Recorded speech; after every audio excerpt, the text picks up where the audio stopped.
A word of warning, this podcast explores graphic and disturbing stories and includes some strong language. It therefore may not be suitable for our young listeners or other folks who may find it disturbing.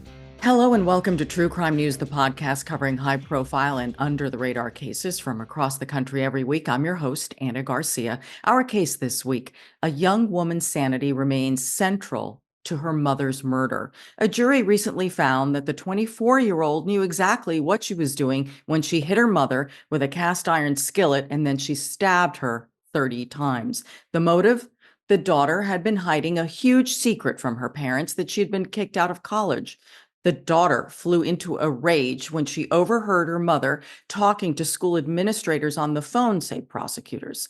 The defense insisted that the college student was not in her right mind. And now an appellate court has thrown out the daughter's conviction, saying the defense was denied an opportunity to bring in additional experts during the trial. The murdered woman's family, who is also the family of the accused in this case, is happy that the daughter's conviction has been thrown out. But what does this mean as far as justice for the dead mother? We're recording this on Friday, January 17th, 2025. Our guest today is Dr. Gail Saltz, a psychiatrist with expertise in this particular area of the law. Gail is also the author of several books, including Anatomy of a Secret Life, The Psychology of Living a Lie. This is exactly what this case is about. Gail, we are so happy to have you on the podcast today. It's like this is tailor-made for you. Well, thank you for having me. And it certainly is a complicated case, but one that has a lot to do with the area of, I think, psychiatry and psychologically what might go on in the mind of somebody who is trying to keep that level of secret. You know, so many cases that we hear these days, the defendants claim that they were insane. And to reach that threshold in a court is a very difficult process. And I would say most of the time they do not succeed. And in this case, the issue of her sanity, it was not ruled to be that she was incompetent to stand trial. It was not ruled that she was insane at the time. So I find this case so fascinating. Well, I think what's really important for people to understand is that in a court of law, for somebody to not be held responsible for their crime due to, quote, insanity, it has to be shown that their mental condition was such that they could not understand. There was no way for them to comprehend, and they did not comprehend that what they were doing was wrong. So it's not just, do they have a mental illness? That is not sufficient. The mental illness has to interfere with any capacity to understand that the act that they committed was wrong. And I think that is sort of the crux of the question. Not does she have any mental illness, but was she truly, I think, what became an issue at this trial was she truly psychotic during the time of the crime, and psychotic in such a way that she could not understand that what she was doing was wrong. And we're going to get into the details, but the fact that after she allegedly hit her mother in the head with the skillet and then stabbed her, she staged the crime scene, if you will, to make it look like someone else had broken in. And she tells the authorities that it was an assailant that came in and killed her mother. That sounds to me like someone who realizes that they've done something wrong and they need to cover it up. So I agree with you that there were clearly things that went to the idea that she was truly, let's say, delusional or incapacitated in such a way that she didn't know what she was doing at all, and let alone that it was wrong. And there were things that went against that. And certainly the capacity to plan something, which she didn't do. In other words, there was no evidence, right, pre this that she planned to commit this crime. And the question of then what occurs during the crime, and then the question of what occurs immediately afterwards, and the ability to plan to cover up a crime does appear to be somebody who knows that what they did is wrong and they may be caught. Now, I'll just give you a totally different example. For example, in the case of many years ago, Andrea Yates, who drowned her babies and was initially found to be guilty because she had done this, and they didn't prove that she didn't know what she was doing. But what really occurred was that she, unbeknownst to everybody, right, she had schizophrenia. She was in the midst of a delusion and having auditory hallucinations, both part of schizophrenia, that told her that doing this thing would take her babies to heaven, essentially, right? That it was necessary, that that something was horrible was happening to her and to her babies, and that she was being told through auditory hallucinations to commit this act so that she could essentially do the best thing for them. Now, it's not that she didn't understand that she was taking their lives. And we could say, well, taking a life is against the law. You would know that was wrong. But she had a delusion that convinced her of a different reality, a reality where what in her mind she was doing was right, the right thing to do, the only thing to do. And that's why in the following trial, she was found, innocent, essentially, but guilty by reason of insanity. And so here, it's the same sort of question here, right? Yes, she covered it up because you could say, well, she would know that the police would come and take her away and imprison her forever. But was there something delusional going on that convinced her that her mother wasn't her mother? Or that, I could make up a million delusions, right? Because we don't know.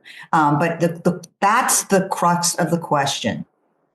During this crime, did she have any capacity to understand who she was, who her mother was?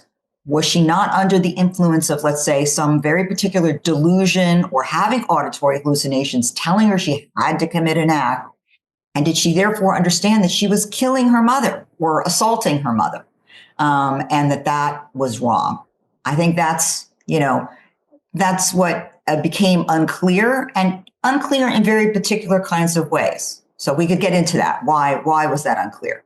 All right, so let's get to the facts of the case as we know them. As we've said, this is very complicated. It's out of Akron, Ohio. And we originally covered this on the podcast when the daughter, Sydney Powell, was arrested for killing her mother because she was upset that her secret had been revealed, that she had been kicked out of college.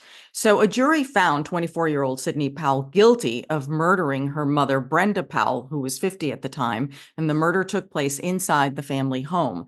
The trigger to this episode, incident, crime was a phone call from college administrators to Sydney's mother, revealing the details of when and how Sydney got kicked out of school. She had flunked some classes. She stayed in university housing way beyond when she was supposed to. Then she went to a motel for a while. All of this was a massive cover-up, so her parents wouldn't know what was really going on in her life. So at the moment that her mother is on the phone with university administrators, I always say the most dangerous moment when a crime is about to be committed, when you're dealing with someone who is either unstable or volatile, is when that secret, that everything to them is about to be revealed. And we see that over and over again in crimes. This was the moment. This was the trigger. What is it about that moment, Gail, that in layman's terms makes people lose their mind? Yes. Well, I think one huge element is shame. Shame is a driver of extreme behavior. It's a driver of suicide, and it's a driver of homicide. It is one of the worst feelings someone can have. And so I think, often when the secret is revealed, right, the person is faced with this deluge of shame that causes them to act out in some way before they can process or think it through, or think about what the consequences of that shame will be for them. And often cases, they've spent a lot of time, in this case, right, a lot of time, a lot of effort denying and trying to deny to the world, but even to themselves, that whatever is the truth is not the truth. It feels unbearable, an unbearable secret that will mean all of the worst things about them. And essentially, right, an identity they can't live with. They just can't live with about themselves. So you're right. We often see this in particularly crimes of passion of some sort, where someone is revealed to be whatever it is. It could be revealed about an affair, revealed about their sexuality, revealed about something that they have just found unacceptable for themselves, even, and certainly unacceptable for anybody else to know. They erect a house of cards to try to deny to themselves as well as everybody else. And then when it is revealed, they are overcome with shame and self-loathing, and a feel that they can't go on. They can't go on knowing this and having others know this, particularly with a mother, with our parents, right? What they think of us is so very important, particularly for a young person, that, that they are still at some level omnipotent for a young person. And the idea that the parent would be completely ashamed of them and they ashamed of themselves may be unbearable.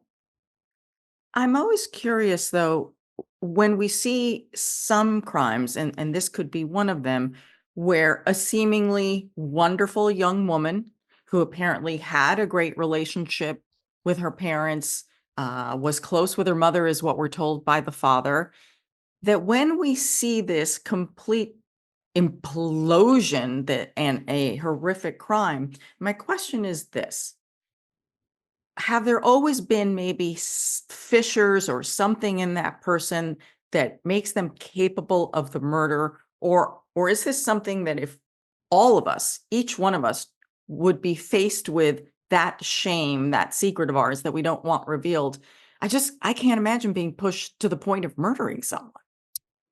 Well, I think we'd all like to believe there is some hard red line that differentiates us from somebody who could commit a murder. And we feel safer, and we feel less anxious about ourselves if we can believe there's a hard red line. But I don't think that line is so hard.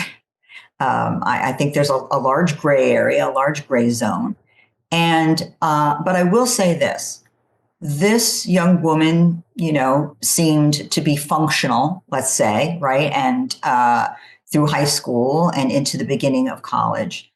But these years, college years, 18 to 22 are prime years for psychiatric illness to first present, or to first be noticed, to reach the severity that they are noticed. There are plenty of stories at every college of the kid who we accepted them. We thought they were okay. We wanted them. And then psychiatric illness of one sort or another presents. The kid tries to keep it to themselves. They don't want others to know. That's also very typical in the early stages of all kinds of psychiatric illnesses. The attempt to guard and not let other people know what's going on, but that it interferes with academic ability and social ability. And so a kid might withdraw and they may start failing classes. And people don't pick up on what's really happening. Administration doesn't say, hey, we got a kid who is doing okay and now they're failing their classes. Maybe we better look at what's going on here. That's not an unusual story, unfortunately. And they can't notify parents because legally they can't notify parents without the kid's permission, right? You're a legal adult. So a parent doesn't know what's going on. A kid starts to flounder. Then they're really lost. They're secluding themselves. And it's a rapid downhill spiral. I see lots of young people who come back from college with basically a failure to thrive. And sometimes it's serious psychiatric illness. Those are the prime years for diagnosis of serious psychiatric illness. So I think, there's some elements of the story even earlier on that you have to wonder about that do. Now, there are various forms of psychiatric illness that might not interfere with your ability to know you can't murder somebody, and that was posited actually in this case by the prosecution. But it's complicated. It's complicated. I think there was a lot that wasn't looked at from earlier on that is consistent with a story of serious psychiatric illness. And yet, as you're alluding to, there are plenty of people who have shameful and difficult things come out, young women who don't do well in college and who disappoint their parents and don't kill them. Yeah. Yeah, absolutely. So let's get to some of the facts here. Sydney was 19 at the time of Brenda's murder. She reportedly failed 3 of her 4 classes that semester at the University of Mount Union, and this was in December of 2019. Now, despite her failing her classes, she did, as we said, continue to stay in campus housing. She went to sorority meetings, even though she wasn't attending classes. Apparently, she was going to sorority meetings, being somewhat social. And by February 24th of 2020, university officials said, Sydney, we are evicting you from campus. You cannot live on campus housing if you are not in university. Reasonable. Traumatic, without question. She was described as a straight A student prior to this, so that would be truly devastating to a young person who prides themselves on their academics and on their abilities. I totally get that. Sydney was able to keep this secret going, however, avoiding everything, staying at a motel, but eventually, the secret would be revealed. According to the court record, February 25th, 2020, Brenda texted Sydney, and I would love to hear your analysis of this. This is the mother to the daughter. Everything's kind of unraveling now. Why do I always feel like you're scamming me? Just remember, you need the grades to keep your scholarship. And Sydney responded, my grades are good. Thank you very much. I mean, these are a mother and daughter pair who are not communicating with each other, right? And so I don't know what the definition of get along well was, but this sounds like a daughter who needs, not only for herself, but for her mother to maintain, a certain reputation, a certain ability, a certain stance in the world. And of course, there's the hard and real fact that maybe she did have to keep certain grades to maintain a scholarship, and they needed that. And of course, a mother wants her daughter to do well in school and maintain a needed scholarship. Of course, all of those things. But it's such an odd interaction in the face of the reality of what was going on. What was it about Sydney and or her mother or the relationship that she, upon not doing well in her classes, even before she failed, wasn't able to say, something's happening, Mom. I'm not doing okay, right? Because this was a distinct change for this kid. What was it about, their relationship that didn't allow her to in any way let her parents know things were not all well at all? You have to be curious about that. And of course, again, there are plenty of parents who have high expectations and don't want to hear about anything else. That absolutely could happen, and a kid would not kill them. But I question the wonderfulness of this relationship that didn't allow for whatever the constellation of reasons were, the kid to say, I'm not doing okay, and the parent to say, well, let's understand what's not going okay and why and what's happening with you. So that it went so far down the road to the point where, it was already very late, super late. And let me also say, once you've gotten to the point, once you are failing classes and being kicked out of school, the amount of stress that you would feel as a young person would be so huge that any burgeoning psychiatric illness you might have would grow exponentially, right? What is the worst thing for people with psychiatric illness? Incredible stress. Like the first thing we do, and by the way, stress with important family members ranks at the top of most harmful stressors when we have people with serious psychiatric illness. So the first thing we try to do is settle what is happening in important relationships, because that emotional upheaval has the capacity to really keep them from being well and to get much more severely ill. So this is a bad constellation. And of course, we don't have enough information to say why. Why was it that, how much are you talking to your kids about what's going on in their life and have no idea that things are at this point? And how much is a kid not, able to keep that level of secret of everything, and why? If they have a good and close relationship with their parents, so something about this really doesn't fit with the story leading up to this. That's what I would say. Well, I would say that a lot of the communication between a 19-year-old and a parent can be strained many times in one day. It Absolutely. is the nature of the relationship. What I find interesting about this communication is when the mother says, "Why do I feel like you're scamming me?" Which to me is the mother, her radar is up. She knows something is not right.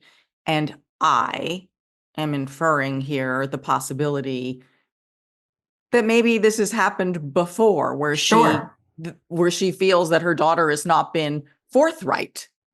Absolutely. It definitely says that, but also, if you thought that your child was hiding something or trying to pull one over on you, so to speak, and that had happened before, do you think the best way to say that and to try to learn what actually is going on is to accuse them of being a scammer and a manipulator? Or which, I could tell you as a psychoanalyst, right? That would only make someone highly defensive, right? I'm going to call you a liar and a scammer and a manipulator. And you're going to say, okay, let me really tell you what's going on. Of course not. You're going to say, I am angry now. You just called me a scammer. I would like to now run away from you, blow you off, or as Sydney said, thank you very much. Everything's fine. Thank you very much. Yes. If a mother says, I feel like I don't know the whole picture of what's going on right now, and I'm worried about you. Please tell me what's really happening, because I have a sense something is not well. Yeah. Very different interaction.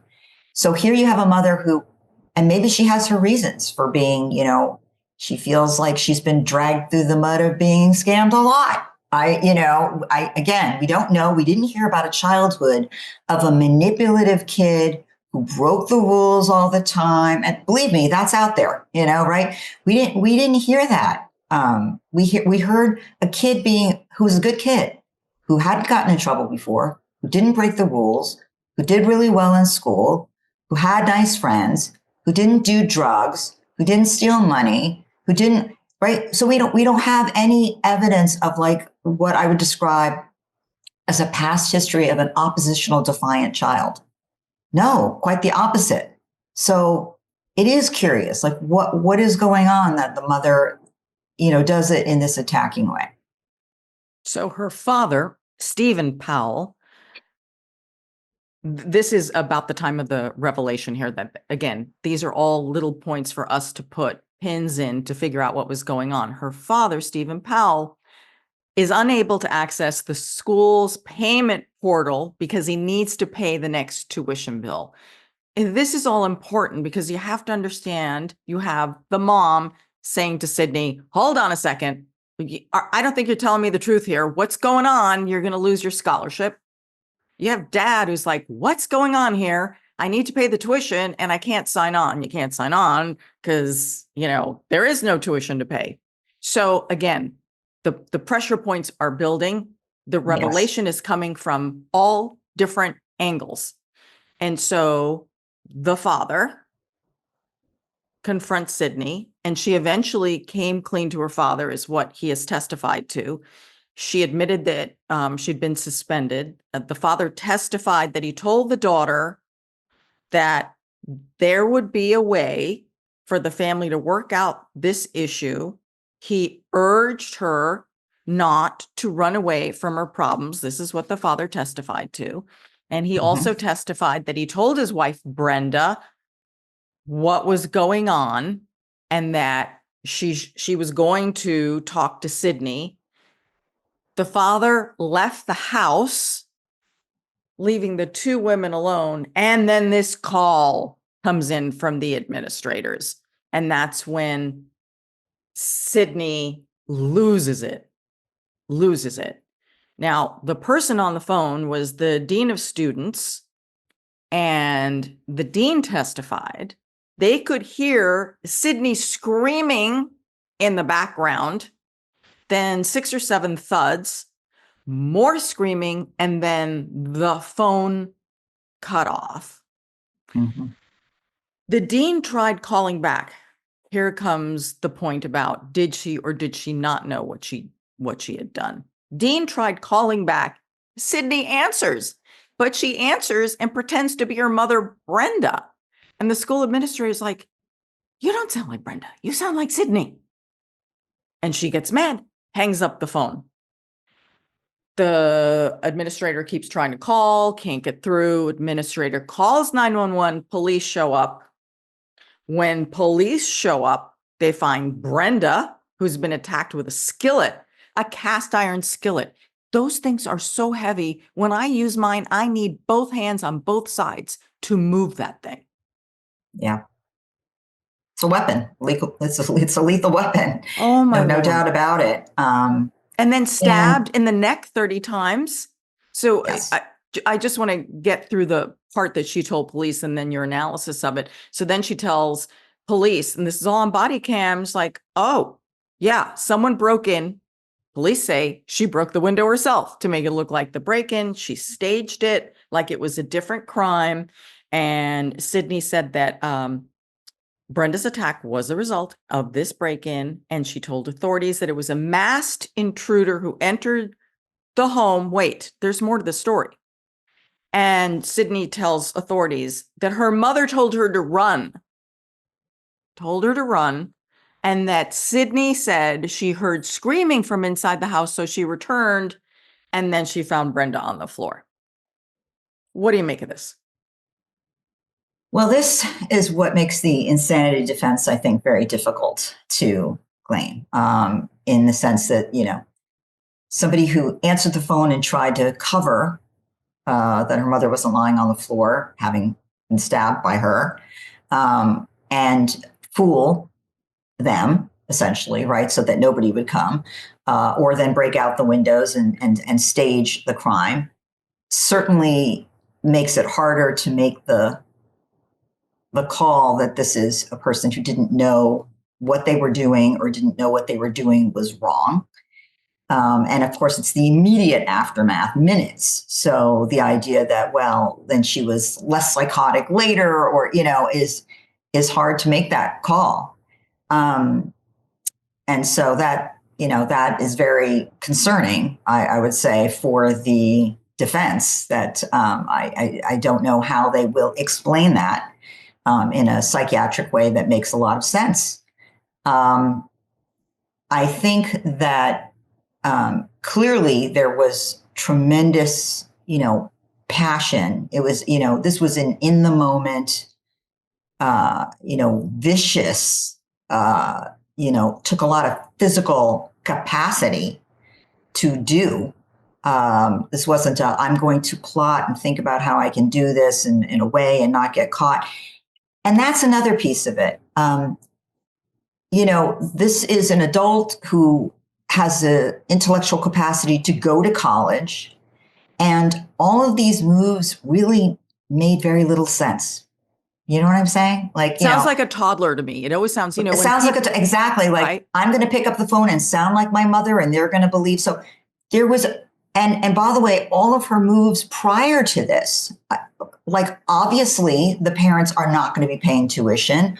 Obviously, in other words, obviously all this was coming, and so the trying to hide is so, let's say, either illogical or juvenile, way much more juvenile than the capacity of this young woman, that you now have to look at emotional components. So intense denial, and I'm talking about denial at a psychotic level, or literally being so ill that your capacity to cognitively engage in a reasonable way for your age and stage is not there. Because it doesn't really, right, to the rest of us, how does this make sense? You're going to hide in a hotel and nobody will notice for the coming year that in other words, it doesn't make any sense. And yet she doesn't turn to, I need to go to the administrators and say, help me. I need to have them talk to my parents and say, help me. And even the fact that the father says, we'll work this out. You would think for someone who was not ill or, really over the top, that she would go, okay, my father has said, we'll work this out, right? So I don't know, and you don't know, we don't know, what went on between this mother and daughter that she either was not so psychiatrically ill that she is guilty of this crime, but felt so cornered emotionally by her mother's discovery that she did this crime of passion, or whether she was ill and it didn't matter that her father said, we'll work this out. It didn't matter. She was some other place, cognitively, psychiatrically, that she really didn't know what she was doing or that it was wrong. And I can't, we can't answer that here, but it does make me wonder about what it was, the nature of this relationship with this mother who, in this text they put about scamming, it denotes intense disapproval. And for a daughter who in such a hyperbole way needed her mother's approval to this degree, whether that and not having to do with serious psychiatric illness, but just that drove her to commit this crime. I always quote a police captain that I met years ago on a murder. It was a young person who murdered her parents. And I always remember, her name is Captain Hook. It's a great name. And she always said this was in specific to a murder, but I think it applies to even the disappointing of a parent being disappointed in a child. It's like, look, if every parent who either abused, hurt, or disappointed their child, if their child killed them because of this, we'd have a lot of dead parents on our hands. And that's right. And look, I think every person can feel at some point that one or both of their parents failed them at some point, some horrifically, some tragically, some criminally. And then there are those, it's like, you know what? It is close to ubiquitous how many young people have at some moment or another in anger wished their parent dead, right? Yes. That is just not an unusual thought. No, children will say that. I hate you. I hate you. I wish you were dead. Right. But thoughts are not actions. And we have thoughts. I treat people who are fearful of their thoughts because they have trouble remembering that their thoughts are not actions. And they have thoughts that greatly disturb them about murder, about death, about sexual indiscretion, all kinds of things. But we have to remember that thoughts are just thoughts, and fantasies are fantasies. But it is very common to fantasize about a parent being dead who you feel enraged at for one reason or another, or because of something like shame, where you feel like you can't live with their shame in you. It sort of makes you feel like your identity is disintegrating. And so a moment like that can cause a young person to feel like they wish they were dead, they can't go on, or wish their parent were dead. I hear you that you can have all sorts of thoughts, and especially with children who will blurt out their emotions in real time, and they're very real emotions. They're not just saying it, I think, to hurt you. I think if a 7-year-old screams that out, they kind of mean it, although they don't really think that they can kill you. But what do we do when we're talking about a 19-year-old? I mean, I will tell you, there are 19-year-olds, there are 25-year-olds, there are 35-year-olds who think, oh, I wish my parent were dead, because they're so angry, or they're so hurt, or they feel like they can't tolerate something in the relationship. And that is okay. That is a thought. That is information, if you're able to use it to understand there is something deeply troubling you about the relationship and worth exploring and understanding and working on. But it is, thankfully, highly unusual for a young adult kid to actually murder a parent. I will say it is particularly unusual for a daughter to murder her mother. It is even more unusual. And this is an unusual case. Why do you say it's unusual? Women commit murder, act out on anger and shame by committing murder less often than men.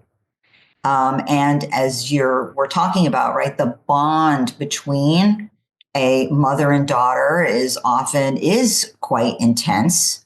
But it often has a strong, loving component, a needing component, such that a daughter doesn't want to erase her mother, who then won't be there anymore. So that is unusual. And often a murder by a young person of a parent is because something horrendous happened from that parent. And so often we're talking about sexual abuse and physical abuse, and that is more often committed by a father. And that's not the case here. That's right. By all accounts, this is all about Sydney's imploding school life being revealed. And well, it appears that way on the surface. And the question is really, how much was serious psychiatric illness afoot long before and, leading up to this moment? I do want to say, obviously, people with serious psychiatric illness are not likely to commit serious violent crime. That is unusual. And in fact, they're much more likely to be the victims of serious violent crime than they are to be the perpetrators. But the diagnoses that were brought up in this case, schizophrenia, or schizoaffective disorder, or even on the part of the prosecution, borderline personality disorder, these are serious psychiatric illnesses. And so we're not talking about, I have some anxiety, or, I feel kind of sad. We're not talking about that. And in that case, if that is correct, it sheds a different light on a daughter who's mad at my mother because my secret's been exposed. Right. It is obviously much, much deeper than that, but that was the inciting incident to this murder. But the argument between the prosecution and the defense seemed to be the defense saying, our people have examined her. We come up with a diagnosis of schizophrenia, which for people is to understand that the major component of schizophrenia is a loss of reality testing. And That means delusions, which are ideas that are inconsistent with reality. The aliens are, invading my brain. I mean, really, things that are not consistent with reality, delusions, often paranoid delusions of people being out to attack you or get you. And hallucinations, which are not visual, they're usually auditory. So voices in your head that are clearly not you, you think, telling you things to do or telling you the way things are, along with what's called negative symptoms, which it basically alludes to having sort of a flat look about you, a slowed down look, thinking slows down. All of these things slow down, making it very difficult to do something like academic work. You're distracted by delusions and hallucinations, and you can't think clearly, and you're thinking very slowly. And so it's serious, progressive, and it is treatable. It is treatable with medications to help with delusions and auditory hallucinations, not so much the negative symptoms of being slowed down. And the prosecution disagreed. And the prosecution, who I might add, was a clinical psychologist and not a psychiatrist, which is interesting because disease states like schizophrenia are usually, seen by and treated by psychiatrists and diagnosed by psychiatrists, not psychologists. But the prosecution chose a clinical psychologist who gave a diagnosis of what's called borderline personality disorder, which is a constellation of having turbulent relationships, of being emotionally very volatile, usually sort of highly dramatic, very unstable. I'm sad. Now I'm tremendously anxious. Now I'm exuberant. And it causes difficulty functioning. And you might say, okay, but that's not schizophrenia and you're not delusional. And so, but the truth is, and this wasn't brought up in the trial, people with borderline personality disorder, the reason it's called borderline originally in its name is it's the borderline between neurosis and psychosis. And people with borderline personality disorder can develop psychotic episodes. They can have days, hours, or days, or even a couple of weeks, but that's unusual, of being psychotic. Not like schizophrenia, where it's ongoing, but brief psychotic episodes. So having the diagnosis of borderline personality disorder does not mean that you cannot have been psychotic during a period like this.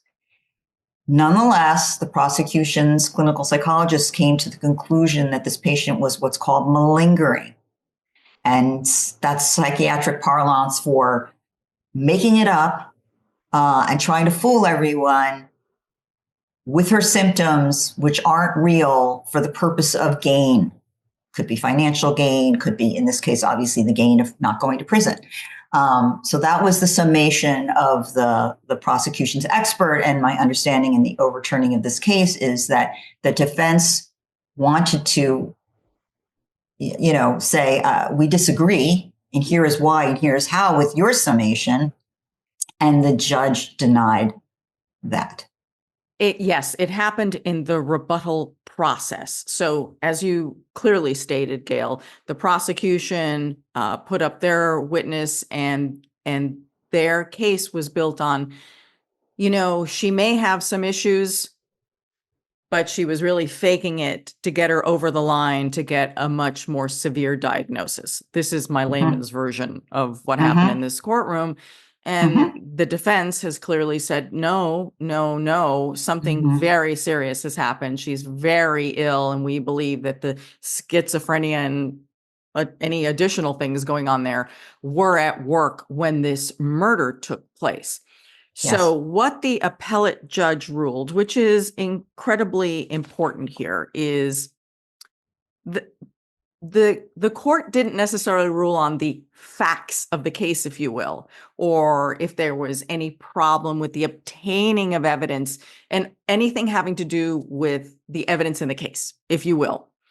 Where the judge felt that it was unfair to Sydney's defense is that when the prosecution, in their rebuttal phase,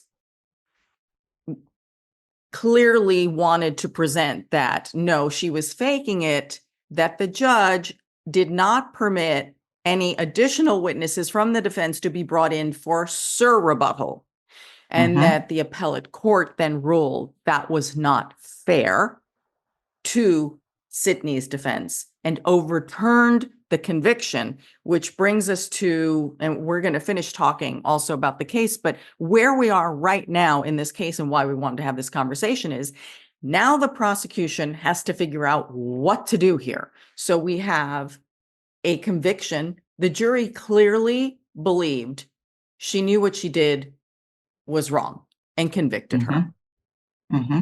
And the prosecution has to figure out, do I try her again? It's even with Sir rebuttals and other experts, we don't know what a jury will find, but there's a possibility that she will still be found guilty, especially because there are those actions which she took that seemed to appear like she knew that she was covering up for something bad she had done. Very complex. The family, Sydney's family, wants this over and done with. Like, don't try her again. It's been overturned. Let's release her. So the prosecution now has to figure out, try it again. The defense knows what they're up against because they have a previous guilty verdict. So they know what their challenges and their holes are in their case. Things may be different in a second trial, or maybe they can come to some kind of an agreement and do a plea deal. Like, my personal belief here is there must be consequences for actions.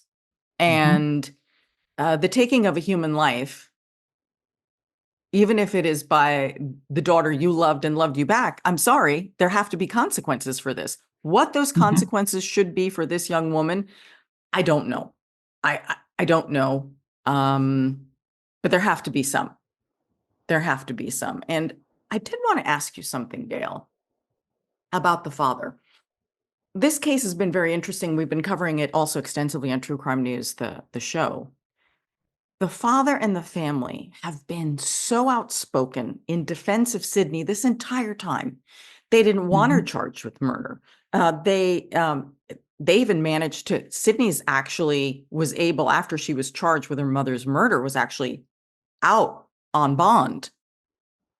So at each point, the family has tried very hard to convince the prosecutor and the judge at every moment, please don't do this to our daughter. And my question to you is, the legal complications of the victim and the accused killer all being from the same tiny family unit is very complicated legally, because you got to do what's right for the murder victim, yet have compassion for the survivors of this crime.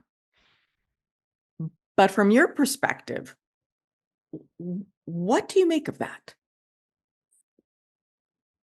That's a tough one. I think it's not that surprising that the father, his wife is gone, and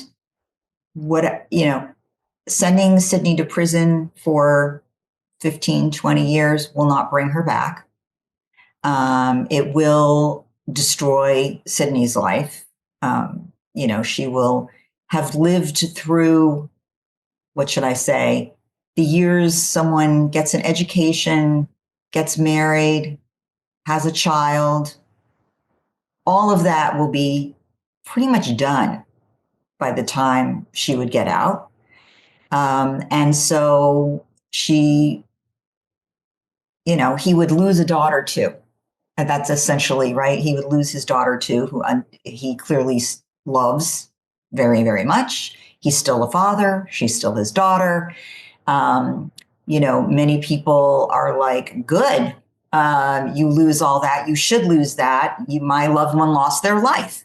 And so it's the feeling of retribution, right? That drives many people to feel, there are different issues of putting someone in prison, right? There's the safety of society, right? You don't want them to commit another act that will hurt society or will hurt somebody. And there's retribution, like you deserve punishment. And I want to see you punished for this crime you committed. But in the case of a father who loves his daughter, he doesn't necessarily want the kind of it's not that there's been no punishment, right? She's been in jail for some time now. It's not that this young woman has had no consequences. Let's put it that way, right? She's been living through this. She's killed her mother. She has to live with that for the rest of her life. And she's destroyed the family, her family, and she will spend time in jail. Unclear how much time in jail. If it's not overturned, her ability to ever be employed, ever, make anything of herself, have a life is really doubtful, highly compromised, let's say. So he loves her. And I don't think, clearly he doesn't see the good in that, the benefit in that, the benefit to him, the benefit to the family, or the benefit to society. That's his take, to have that happen. And I think there are probably many parents who could understand that, even though he killed your spouse, he killed your partner. You could understand a parent might feel that way. Oh, it's a profound tragedy, without question, without question. I don't know what I would do in a situation like this. One thing that I find curious is when I think of the father and I think of, how he's trying to fix this somehow, right? He is. This is just an observation. They were in the house. He told his daughter, I will help you, from his own testimony. And he knew that the daughter and the mother were going to have to address this situation. And he felt he had addressed it to some point, like, it's kind of under control, we'll figure it out. He left the house. Mm-hmm. I wonder if he feels so guilty for having left that house. Mm-hmm. That is personally, my observation is just a human being, is that he blames himself. Had he not left that house and been a part of their conversation, maybe not only would he have saved his wife, but his daughter wouldn't be in this situation. Well, he also said, I believe he said, I felt my wife would handle it better because of her vocation. So yes, so he sort of turfed it to her, right? He said very little and was sort of like, work this out with your mom. If at some level he had reason to believe that maybe it wasn't going to go so swimmingly, right? But he didn't want to have to do it. As happens in relationships, we turf it to the other partner. You do that. I don't really want to tell the kids about sex, or I don't really want to, whatever. I don't want to reprimand. You do it. But if at some level he knew this wasn't going to go so well, I imagine he has terrible guilt. Tremendous guilt. And it may, and some of it may be totally illogical guilt. In other words, survivor's guilt, right? He's alive.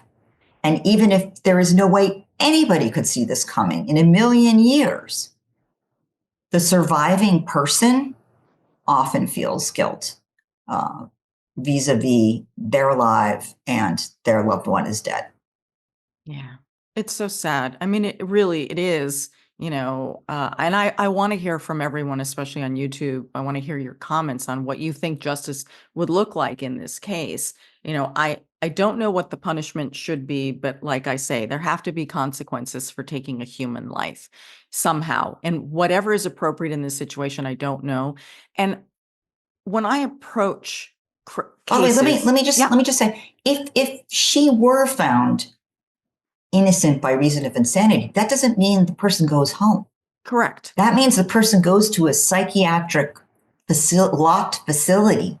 Correct. Which is essentially a psychiatric prison indefinitely until deemed to be really safe.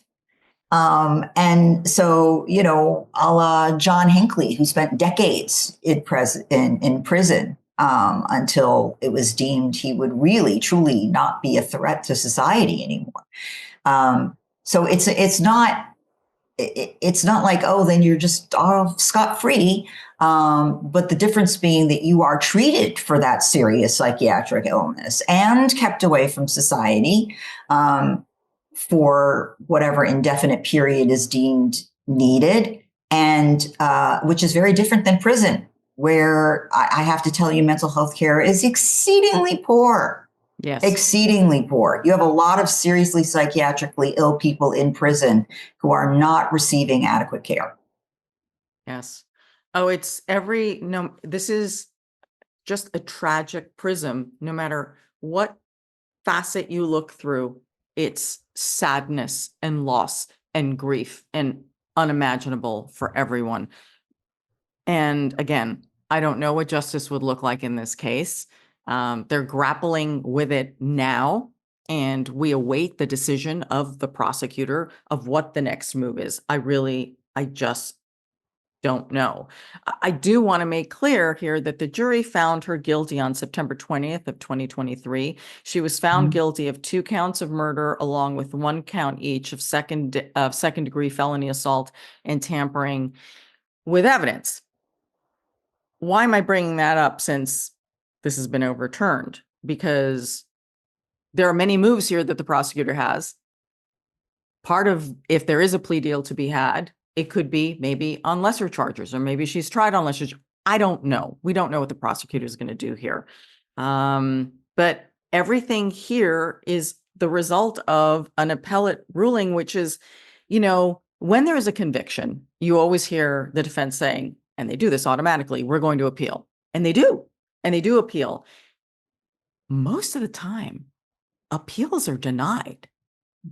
Most of the times they're denied. So the fact that, the appellate court here said, we're not sure that her civil rights were completely upheld here, and she didn't get a chance to have a fair defense.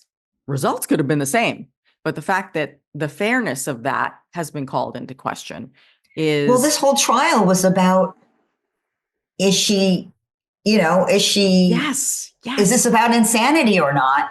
And so for the judge to say, I've heard enough about mental health stuff, I don't really want to hear anymore. When the whole crux of this agreement or disagreement was about diagnostically what was the case when this crime occurred. And that was the argument.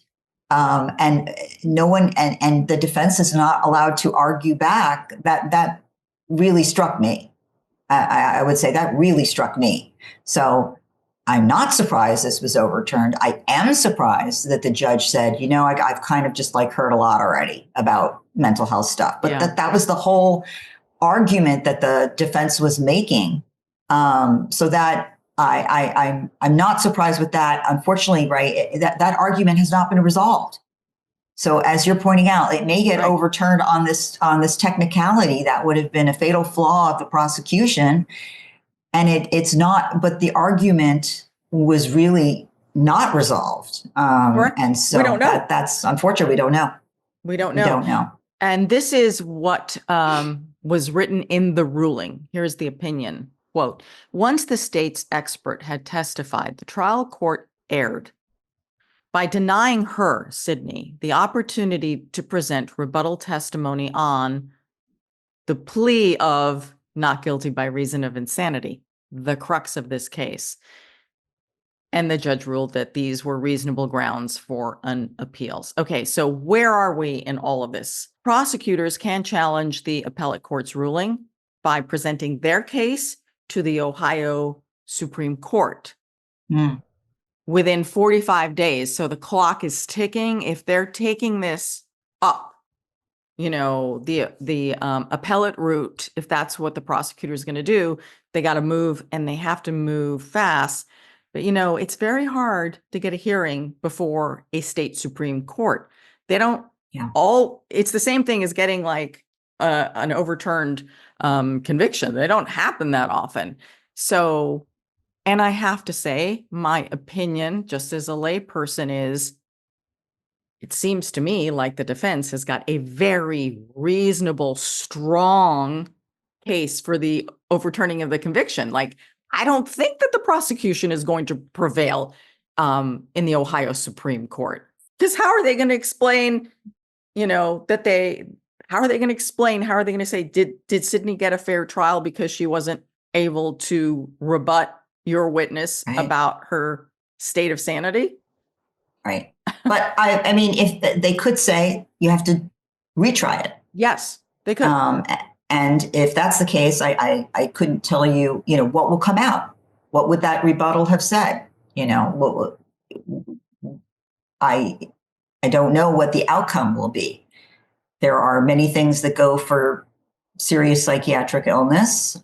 Again, as I mentioned, that's not really the question. The question is whether the nature of the illness at that time prevented her from understanding that what she did was wrong and was murder.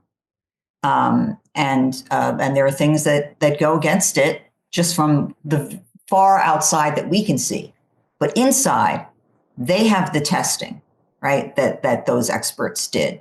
They have that information. And so the question is, what really will happen with that?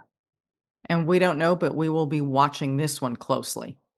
It is time for our comment section. These are the crime cases you all are talking about on social media. And here's our producer, Will Updike. Hey, Will, how are you?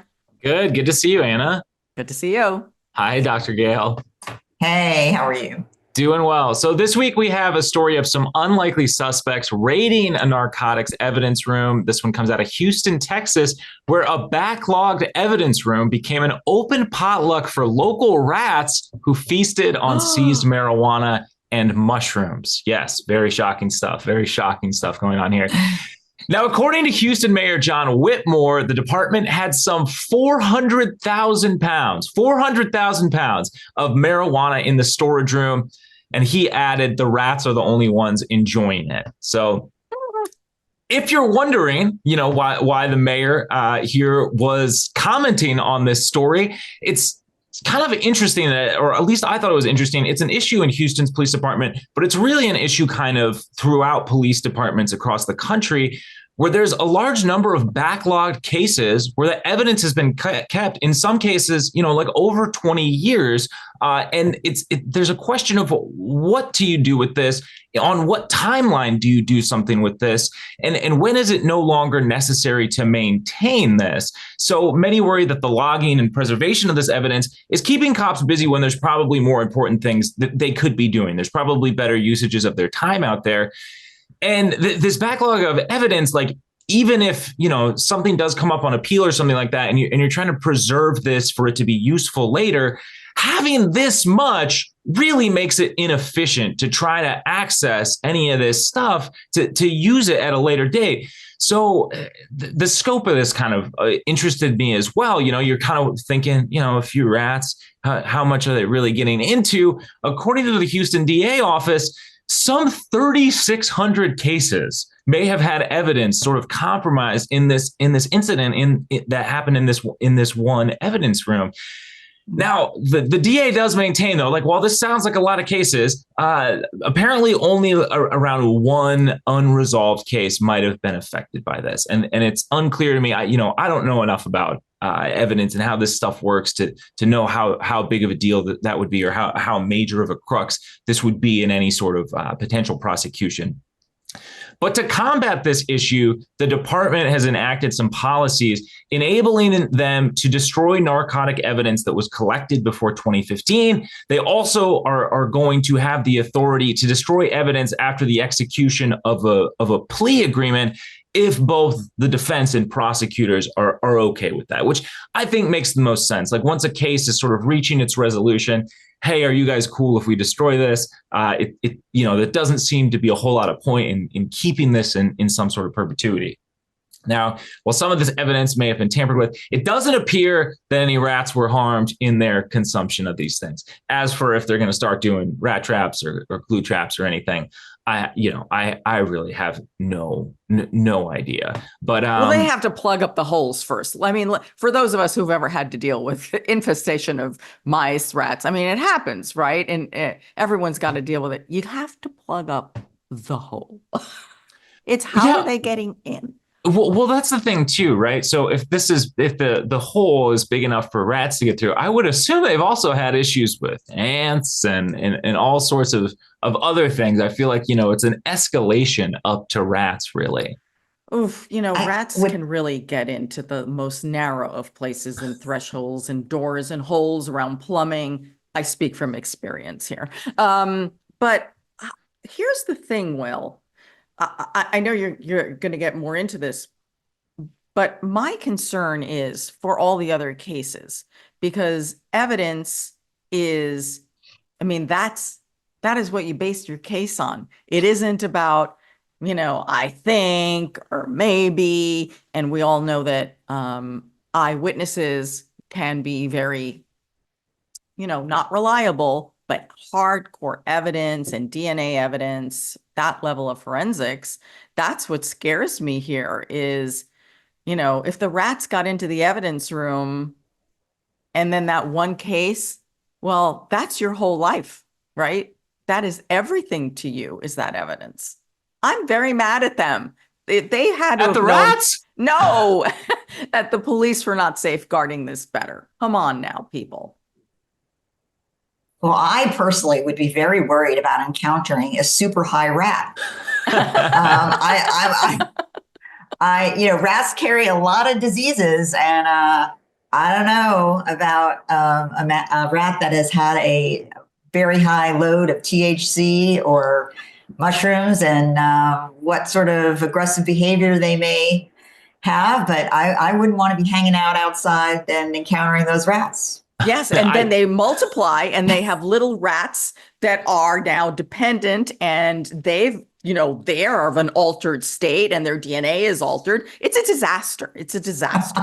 Yeah, I guess that, we really have two kind of things going on here. The worry about this evidence and the worry about these altered rats.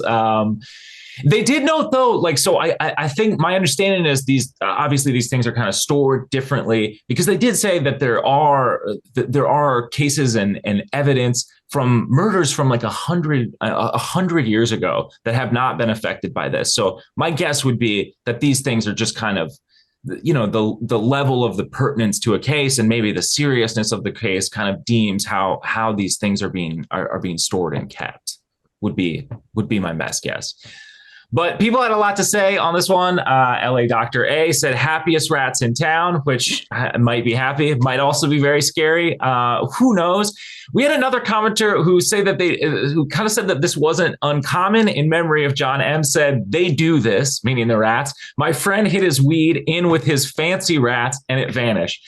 I have questions about this. Well, I don't know what a fancy rat is. I wasn't aware that there were distinctions. I mean, I guess a domesticated rat is probably different. I don't know if it's inherently fancy, but it could. I'm sure there are breeds. And, a friend of mine, their children had a rat as a pet, and it was the sweetest thing I'd ever met, just toss it in there. And rats are smart.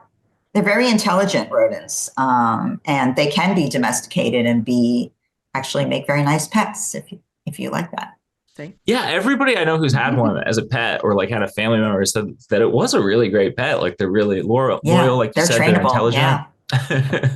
It's not for me. The tail, I gotta be honest, the tail freaks me out. Any like mammal with like a skin tail is, it's so off-putting to me. I could not deal with that. No otters for you. I will never get you an otter, baby. They're so cute, but it's like, they're so cute. No. A lot of people were kind of mentioning the parallels of this to the film Cocaine Bear. So we got a lot of movie references. Emily T said that live action Pinky and the Brain reboot we've all been waiting for, which I was a huge fan of the show. I don't think that they'd be indulging in these sort of substances. The brain's got to take over the world. I think that this would probably be an inhibitor in that. And we'll end this out with a comment from Flickering Candle, who said rats on mushrooms needs to be a movie. And it sounds, as Dr. Gail said, a very scary movie. Scary movie. Or maybe, I don't know, maybe they would be chill and happy, but I guess it depends on what kind of trip they're having. There you go. Totally. That is going to do it for this week's comment section. I want to thank everybody who left those. You can do that over on our YouTube community page. You can also reach out to us anytime. We're across all social media at My True Crime News. But thank you so much. And until next week, even rats don't do crime. Well, Gail, it has been such a pleasure to have you on the podcast. Before we go, there's one thing that we were talking about and that could be a very helpful tool that you were mentioning. one of the problems that may have existed in the Sydney Powell case is this inability for parents to maybe get information about their adult college students or grad students. And you say that there's a potential workaround that parents and students should think about. I do think that parents should think about this. And really, it's mostly about health and not as much about academically how your child's doing. In fact, I don't advocate for the helicopter parent who wants to interact with, the dean or the professor. That's a terrible idea. But what I do advocate for is that schools cannot legally share health information about your child without the child's permission. And since these are peak years for serious psychiatric illness, but even milder psychiatric illness that can affect academic performance and other things, it's really helpful if a parent can know, if a school can talk to a parent about what's happening in terms of their child's mental health. And the only way for that to happen is with a child's permission. Now, a child might often want to give permission before they become ill because they actually would want their parents' help. But once they are ill, they may become afraid or nervous, uncomfortable, and not reach out to a parent and not grant permission for the school to do so. So I advise parents before a child goes to school in the summer before they're taking off to discuss this issue. Not that their child has any problems, but that it's not unusual your first time away from home to develop some issues, and that you as the parent would want to be able to help them, to get them the right kind of help, or just to be supportive yourself. And the best way to make sure that that can happen is if you can sign a document. Again, this is, you can find them actually often online, but you could speak to a lawyer about it as well, that basically says the school's health center has permission to reach out to you, the parent, if there is a concerning health issue going on, and let you know what is happening with the child. And I advise people in my practice to do that. They do. It works very well. If your child's suddenly in an emergency room and you're like, what the heck is going on? They can talk to you. And that's good for you, but that's good for your child. So I do recommend sitting down and discussing and signing a document, having your child sign a document. Great advice. Really great advice. Thank you so much. My pleasure. So, Gail, where can people follow you, find all your books? Are you on social media? I am on a lot of social media, particularly Instagram, X, Blue Sky, Threads, but I am always under the moniker at Dr. Gail Saltz, DrGailSaltz. And I have a website as well if you're looking for the books or a past interview or an upcoming event. Wow, fantastic. It's been such a pleasure. I hope that you come back. I've learned so much from you. It's been a fascinating conversation.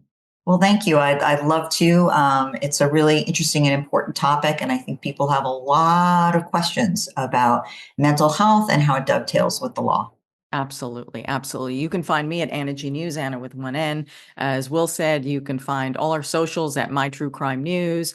Subscribe to our YouTube channel where we have a vibrant community that is very active and vocal. So I want to hear what you all think about today's case. Of course, if you're looking for any of our podcasts, you can find them on YouTube or wherever you get your podcasts. Sign up to receive our newsletter at truecrimenews.com. So until next week, I'm your host, Ana Garcia, and this is True Crime News, the podcast.